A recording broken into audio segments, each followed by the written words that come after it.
My eyes fluttered open, but I wasn't in my bed. Cold, hard floor pressed against my back. A strange, musty smell filled my nose, like old books and dust and, something else, something sweet and rotten. I sat up, my heart starting to thump against my ribs like a trapped bird. Where was I? The room was huge, with ceilings so high they disappeared into shadows.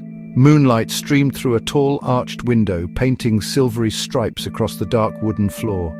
I realized with a jolt that this had to be a dream. It was the only explanation. It felt so real, though. The chill in the air, the splintery texture of the floorboards under my fingers, the heavy silence that seemed to press in on me from all sides. It was a nightmare, and I was trapped inside it. I pushed myself to my feet, my legs feeling wobbly and strange. The room was an enormous library. Bookshelves stretched from the floor all the way up into the darkness above, packed with ancient-looking volumes bound in cracked leather. A massive fireplace, big enough to stand in, dominated one wall, its stone mouth cold and empty. I took a hesitant step, then another. My sneakers made no sound on the floor. It was like I was a ghost. I called out, my voice sounding small and thin in the vast space. "Hello, is anyone here?" The only answer was the echo of my own voice, bouncing back at me from the shadows. A shiver that had nothing to do with that cold ran down my spine. I was alone, or at least I thought I was. The feeling of being watched started then. It was a prickle on the back of my neck, a sense of unseen eyes following my every move. I spun around, searching the deep shadows between the bookshelves. Nothing, just rows and rows of silent, waiting books.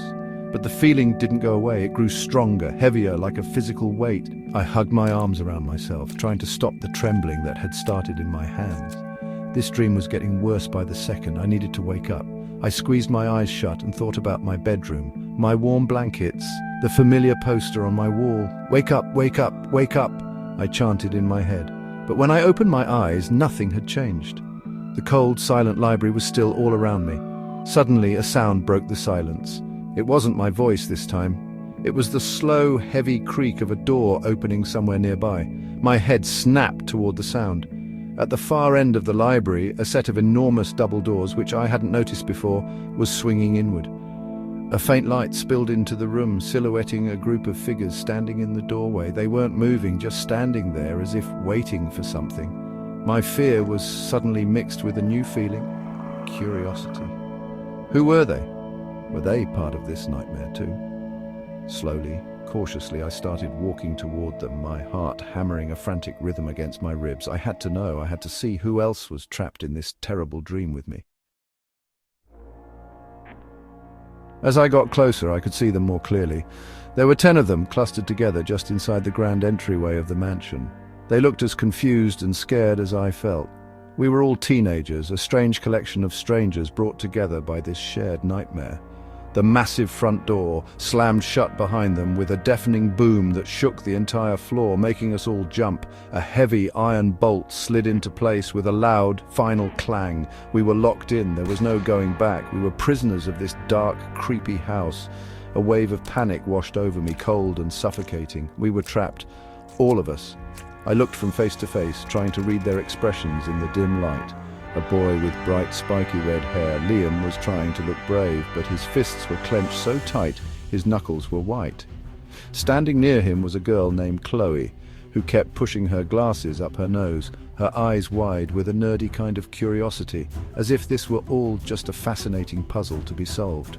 Then there was Marcus, the jock, tall and muscular, who was already testing the locked door, pounding his shoulder against the thick wood uselessly. Beside him, a quiet girl named Maya was clutching a small sketchbook to her chest like a shield, her gaze darting nervously into every dark corner of the foyer. She looked like she wanted to be anywhere else but here. The group was a strange mix. There was Sam, who kept cracking jokes, his laughter sounding loud and hollow in the tense silence. It was obvious he was trying to cover up how scared he really was. His twin sister, Eva, rolled her eyes at him, her arms crossed tightly over her chest, a look of pure annoyance on her face. A boy named Ben, who looked like he spent all his time playing video games, was staring up at the high ceilings with a look of awe, muttering something about the level design. And then there was Jessica, who was perfectly dressed and kept checking her reflection in the dark surface of a nearby mirror, as if her biggest worry was a hair out of place. Her friend Noah stood silently beside her, his face a blank mask. Finally, there was me, just me. I didn't have a defining trait, not one that I could see anyway. I was just the quiet observer, the one trying to piece it all together. I watched as Liam tried to rally everyone, his voice trying for confidence but cracking at the edges. "Okay, guys, let's not panic," he said, though his own eyes were wide with fear. "It's probably just some kind of weird prank." No one looked convinced. The air was too cold, the silence too deep, the shadows too dark. This was no prank. This was something else, something much, much worse. We were 10 strangers trapped behind a single, unyielding door, with the whole terrifying mansion stretching out before us, waiting. Just as Liam's weak attempt at reassurance faded into the oppressive silence, a new sound echoed through the hall. It was not a creak or a slam, but a voice. It was a smooth, chilling voice that seemed to come from the very walls around us. It was everywhere and nowhere at once. "Welcome, guests," it whispered, the sound slithering into our ears like a snake. We all froze, spinning around, trying to find the source. But there was no one there. Only the statues that lined the hall, their stone eyes seeming to follow our every move. The voice was calm, polite, and utterly terrifying. It spoke with an ancient authority that made the hairs on my arms stand on end. "You are here to play a game," the voice continued, its tone never changing. "A simple game of survival. The house has rules. Follow them, and you may see the sunrise. Break them, and you will face the consequences." A piece of parchment, yellowed with age, materialized out of thin air and floated down to land at Chloe's feet. She jumped back as if it were a spider before cautiously leaning down to pick it up. Her hands trembled as she unrolled it. The rest of us crowded around her, our bodies pressed together for warmth and a fragile sense of safety. The script was elegant, written in blood-red ink. It was a list of rules that would govern our time in this horrible place. Chloe began to read them aloud, her voice shaking. "Rule number 1, do not touch the statues." We all glanced at the pale marble figures lining the hall. They were carved to look like weeping angels, their faces buried in their hands. They seemed harmless, just stone, but the voice's warning echoed in our minds. "Rule number 2, be in your assigned rooms before the clock strikes midnight." The voice hadn't mentioned assigned rooms. Where were we supposed to sleep? Rule number 3, never ever make a sound in the red hallway. A collective shiver went through our little group. What was the red hallway? The name alone was enough to conjure up terrifying images in my mind. "Rule number 4, Chloe read, her voice dropping to a whisper. "Do not go near the duck pond after dark." "A duck pond?" Sam let out a nervous snort of laughter. "A duck pond? Seriously, are we going to get nibbled to death by ducks?" Eva shot him a glare that could have frozen fire. "Shut up, Sam, this isn't funny," she hissed. The final rule was the most ominous of all. Rule number 5, only one may leave. A cold dread settled in the pit of my stomach. Only one. The words hung in the air between us, heavy and poisonous. The game wasn't just about survival, it was about turning on each other. We were 10 strangers, and now we were 10 rivals. The unity of our small, terrified group didn't last long. The rules had planted a seed of suspicion among us, and it was already beginning to sprout. Marcus, the jock, was the first to let his arrogance get the better of him. "Rules? These are stupid," he scoffed, puffing out his chest. "Statues? It's just a bunch of rock. What's it going to do, crumble on me?" He strutted over to the nearest weeping angel statue, a smirk playing on his lips. Liam tried to stop him. "Marcus, don't! It's not worth the risk," he pleaded, his voice tight with anxiety. But Marcus just waved him off, his ego too big to listen to reason or fear. He was going to show us all how brave he was. "See? Nothing to be afraid of," Marcus declared, reaching out a hand toward the cold marble surface of the statue. Jessica, who had been silently watching, let out a little gasp. "I wouldn't do that if I were you," she said, her voice dripping with a strange sort of warning. But it was too late. Marcus's fingers brushed against the statue's stony gown. For a second, nothing happened. He turned to us with a triumphant grin. "See, I told you, it's just a stupid—" He never got to finish his sentence.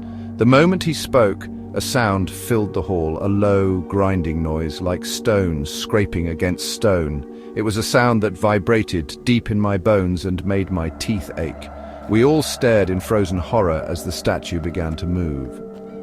Slowly, so slowly, the angel's hands lowered from its face. It wasn't weeping. The face that was revealed was twisted into a grotesque, silent scream, its eyes empty, dark pits of shadow. But the worst part was its mouth, which was stretched impossibly wide. Marcus stumbled back, his bravado instantly vanishing, replaced by pure, undiluted terror. His face was as pale as the marble statue that was now reaching for him, its stone fingers impossibly stretched out, elongating like taffy, wrapping around his arm with a sickening crunch of bone. He screamed, a raw, piercing sound that was abruptly cut off as the statue pulled him closer. The statue's other hand came down, covering his face. We could only watch, paralyzed by fear, as Marcus was pulled into the stone, his body seeming to merge with the marble. His muffled screams faded, and his struggling form became less and less distinct until he was gone completely. He had vanished into the statue. The angel lifted its hands and covered its face once more, returning to its original weeping pose. But it wasn't the same. A new, dark, red stain seeped from beneath its stone fingers, trickling down the white marble like a single bloody tear. The first rule had been broken, and Marcus had paid the price. The silence that followed was heavier and more terrifying than anything that had come before. The shock of what happened to Marcus sent a wave of raw panic through the rest of us. We scrambled away from the statues, pressing ourselves against the opposite wall, our eyes wide with terror. The beautiful marble angels were no longer just decorations. They were monsters. They were silent, waiting predators, and we were trapped in the hall with them. Sam's nervous jokes died in his throat, replaced by ragged, shaky breaths. Jessica let out a choked sob, her perfectly composed exterior finally cracking. Even Liam, our self-appointed leader, looked lost, his face pale and his eyes darting back and forth between the statues, as if expecting them all to lunge at us at once. The house wasn't just playing a game, it was hunting us. Chloe, ever the thinker, was the first to find her voice, though it trembled. "The rules," she whispered, clutching the parchment. "It said not to them, it didn't say they would come alive." Her words offered little comfort. The line between what was safe and what was deadly was terrifyingly thin. We had to be careful. Every step, every action had a potential consequence we couldn't even imagine. We huddled together, a tight knot of fear, as far from the stone sentinels as we could get. The hall, which had seemed grand and spacious moments before, now felt like a narrow, deadly corridor. A tomb. We had to move. We couldn't stay here. "We need to find the rooms," Ben said, his voice barely audible. "The second rule, we have to be in our rooms by midnight." He pointed a shaking finger toward a grand staircase at the end of the hall. It was the only way forward, the only way to get away from the silent, watching statues. The problem was we had to walk past all of them to get there. Each step would be a test of our nerve. We all looked at each other, a silent agreement passing between us. We would go together. We would walk in the very center of the hall, as far from the marble figures as possible. No one would talk, no one would make a sudden move. We would just walk. Slowly, like a herd of frightened animals, we began to move. We walked in a tight cluster, our shoulders bumping, our eyes glued to the statues. My heart hammered in my chest with every step. I could feel their cold stone presence. I imagined their heads turning as we passed, their empty eyes following us. I held my breath, focusing on the back of Liam's head in front of me. "Don't look at them," I told myself. "Just keep walking." The journey down the hall felt like it took an eternity. Every creak of the floorboard sounded like a gunshot, but we made it. We reached the base of the staircase without incident, our bodies trembling with relief and residual fear. We had survived our first real test, but the night was still young. Upstairs, a long corridor stretched out before us, lined with closed doors. A grandfather clock at the top of the stairs showed the time. 11:40. We had 20 minutes to find our rooms. As if on cue, small brass nameplates shimmered into existence on each door. One for each of us. My name was on a door halfway down the hall. A strange sense of dread washed over me. The house knew our names. It was preparing a place for us, separating us. We looked at each other, the comfort of the group about to be torn away. No one wanted to be alone, not in this house, not after what we had seen happen to Marcus. The thought of being in a room by myself with only a thin wooden door for protection was terrifying.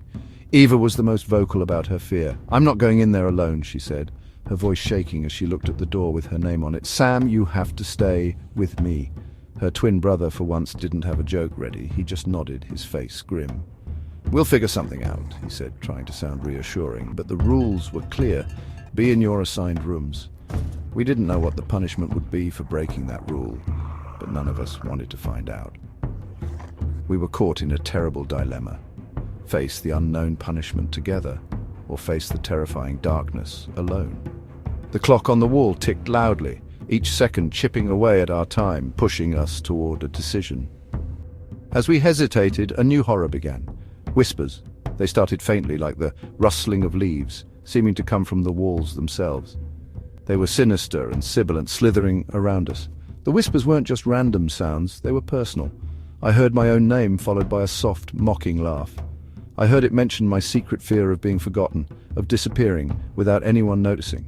I glanced at the others and saw from the looks on their faces that they were hearing things too. Maya was covering her ears, her eyes squeezed shut. Noah, who had been silent until now, flinched as if he'd been struck. The house was trying to break us apart, using our own minds against us. The whispers grew louder, more insistent, twisting our fears into cruel taunts. The clock began to chime. It was midnight. We had run out of time. A wave of panic seized us. Without another word, we scrambled for our assigned rooms. The fear of the unknown punishment was greater than the fear of being alone. I fumbled with the cold brass doorknob, my hands clammy and shaking. I threw one last, frightened look at the others as they disappeared into their own rooms, their faces pale masks of dread. Then I slipped inside, closing the door behind me and plunging myself into darkness. The heavy click of the latch locking itself echoed the sound of a cell door slamming shut. I was alone, trapped, and the whispers followed me in.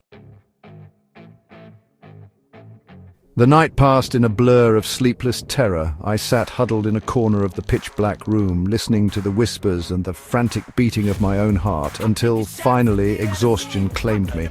When I awoke, pale morning light was filtering through the grimy window. The door was unlocked. Cautiously, I stepped back into the hall. One by one, the others emerged from their rooms, looking pale and haunted. We were all there, all 9 of us. We had survived the night, but our relief was short-lived. Jessica was missing. Her door was wide open, the room empty. Noah stood staring into the vacant room, his face completely devoid of emotion. "She went to find the bathroom," he said, his voice flat. She broke the rule. We didn't need to ask what had happened. We knew. We knew we couldn't stay put. We had to find a way out. Chloe suggested we search the house for clues, for an exit, anything. We agreed, splitting into smaller groups for safety. I ended up with Liam and Maya. We decided to explore the ground floor, carefully avoiding the Hall of Statues. That's when we found the duck pond. It was in a large glass conservatory at the back of the house. A dark, murky pool of water surrounded by overgrown, thorny plants. It looked exactly as sinister as the rules had implied. Floating on the surface of the green water was a single white duck. It looked completely ordinary, bobbing gently, its head tucked under its wing as if it were asleep. "That's it?" Liam whispered, sounding disappointed. "That's the big, scary duck pond." It did seem ridiculous. Next to moving statues and tormenting whispers, a duck seemed almost comical. Maya, however, was not convinced. She stayed back, clutching her sketchbook, her eyes wide with apprehension. "Don't get too close," she warned. "There's something wrong with it." I felt it too. A strange stillness in the air. The duck was too perfect, too white against the grimy water. It was a lure, a trap, but Sam, who had joined our group with Eva, didn't see the danger.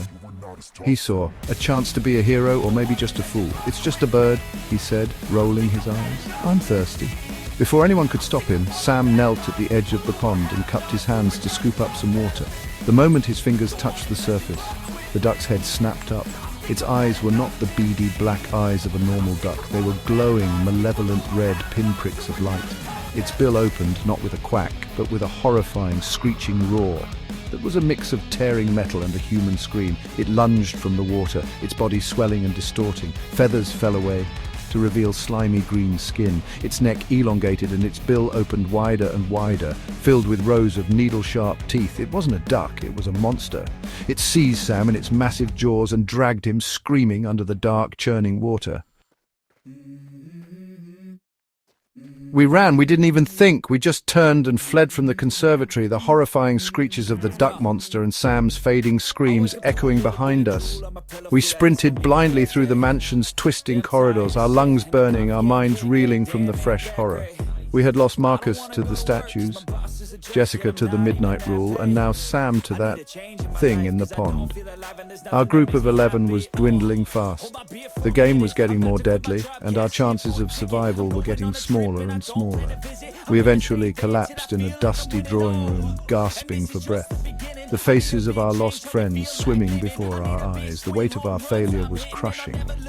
Eva was inconsolable. She sobbed uncontrollably, her body shaking with grief for her twin brother. Noah tried to comfort her, placing a hand on her shoulder, but his own face was a grim, stony mask. The rest of us were lost in our own private worlds of fear. The mansion was no longer just a scary place, it was a slaughterhouse. It was picking us off one by one, using our mistakes and our weaknesses against us. The fifth rule echoed in my mind, cold and sharp. Only one may leave. The thought was sickening, but it was there, lurking in the back of everyone's mind. To survive, did we have to let others fail? The house was forcing us to think the unthinkable. Suddenly the voice returned, colder and more impatient than before. The game grows tiresome, it hissed from the walls. It is time for the finale. A single ornate silver key appeared on a small table in the center of the room. This key opens the front door, but the door will only remain open for 10 seconds. We all stared at the key, a tangible symbol of hope and freedom. But the voice wasn't finished. To claim the key, a price must be paid, a sacrifice. One of you must willingly enter the red hallway. The choice is yours. The red hallway, the one place we were explicitly forbidden from making a sound. We all knew what that meant. To enter it was a death sentence. A terrible silence fell over the room. We looked at each other, our faces a mixture of desperation and suspicion. Who would it be? Who would sacrifice themselves so the others could live? Or would we all perish here because no one was willing to pay the price? The choice was impossible. It was a test of our very humanity. Then, to my horror, I saw a look pass between Liam and Ben, a dark, calculating look. They both glanced at Maya, the quietest, most frightened one among us. They were thinking of forcing her, betraying her to save themselves. I saw the moment the decision was made in their eyes, and a cold dread filled me. I had to do something. I couldn't let them do it. Before Liam or Ben could make a move toward Maya, I acted. I didn't think it through. It was pure instinct, a desperate reaction to the ugliness I saw in their eyes. I lunged for the key, my fingers closing around the cold silver. "I'll do it," I said, my voice sounding distant and strange to my own ears. Everyone stared at me, their expressions a mixture of shock, relief, and a small, terrible flicker of gratitude. Maya looked at me, her eyes filled with tears. "No, you can't," she whispered. But I had already made the choice. I couldn't let them sacrifice her. I couldn't become like them. I would rather face the monster in the red hallway than become a monster myself. "Go," I told them, my voice shaking. "Just go." I turned and walked out of the drawing room, the key clutched tightly in my hand. I didn't look back. I found the hallway easily. It was unmistakable. The walls, the floor, the ceiling, everything was stained a deep, dark crimson, as if drenched in old blood. I took a deep breath and stepped inside. The silence was absolute. It was so complete that I could hear the blood pounding in my ears. I walked toward the far end, my footsteps making no sound on the soft red carpet. I didn't know what to expect. A monster, a trap? But nothing happened. I reached the end of the hall, turned around and walked back. The silence was the horror. The anticipation was the torture. When I stepped back out into the main hall, I saw them huddled by the front door, waiting. I tossed the key to Liam. He caught it, his hands trembling. He didn't meet my eyes, none of them did. They just stared at the key, their faces full of a desperate, selfish hope. He jammed it into the lock and turned. With a loud groan, the heavy bolts slid back. The massive front door swung open, revealing the blinding light of the outside world. They didn't hesitate. They scrambled out, pushing and shoving each other in their haste to escape, not one of them looking back, not one of them saying thank you. I stood alone in the hallway, watching them go. The door began to swing shut. I had a choice, stay and face my fate, or run. I chose to run. I darted through the closing gap, just as it slammed shut behind me with a final echoing boom. I stumbled out onto cool green grass. The sun was warm on my face. The mansion was gone. I was awake. I was in my own backyard. But something was wrong. My hands felt cold and heavy, and when I looked down, I saw why. They were made of pale grey stone. I stared in horror as the coldness spread up my arms, my skin hardening, cracking, turning to marble. The curse of the mansion, the consequence of my choice, had followed me out of the dream. I had escaped the house, but I hadn't escaped the price. I was becoming one of them, a silent stone sentinel trapped not in a hallway but in my own life. My actions had saved others, but they had damned me. And as the stone reached my face, my last thought was one of bitter regret. Some choices, once made, can never be undone.